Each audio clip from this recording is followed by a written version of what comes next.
It's a no-brainer, right? Sure, it's protectionist, but that's exactly what we need to be doing right now in order to ensure a solid recovery from the political and governmental response to the Wuhan coronavirus.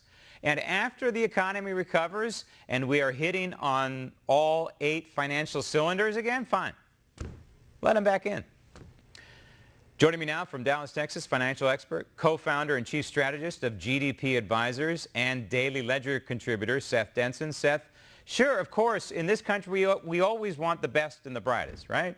Whether they're American or not, when we want these jobs filled. And maybe there aren't enough Americans to fill some of these high-tech jobs. I don't know for sure, but I do know this, that these high-tech giants like Google and Apple, Microsoft, even Tesla, not terribly happy with this decision to hold off on these H-1B visas. Let's be very clear about what this program was supposed to be providing, right? It was supposed to be providing an avenue for these corporations to get labor in the event they couldn't find local labor. Well, with unemployment where it is, I think what the administration is trying to do here is say there shouldn't be a reason not to be able to find American labor right now. And so understandably that the president would take this action. It'll be interesting to see the overall impact in the short term. However, if these companies, trickle economics works both ways. So let's make sure these companies don't start raising the price of their goods as a result. Right, or moving jobs offshore. We don't want to see that either, because that could be a boom. But wouldn't it be interesting, though, if these jobs indeed do get filled by these, these STEM graduates from high school, from college, and these other people coming out of college right now who have hit, they've graduated at a rather terrible time. Hopefully it's temporary. It's not like it was 10 years ago where it lingered for many, many years.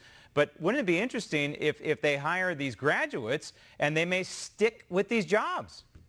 Yeah, I'm certainly hopeful that that's what we see here. I mean, again, I think that this program has been around long enough that many corporations were probably not using it in the manner in which the law and this provision was originally allowed. So we have American workers. Let's use them. Let's get them into the workplace, and let's get the economy moving again. One of the things economists look at to read the economy is a purchasing index. I don't want to get too deep into the weeds here.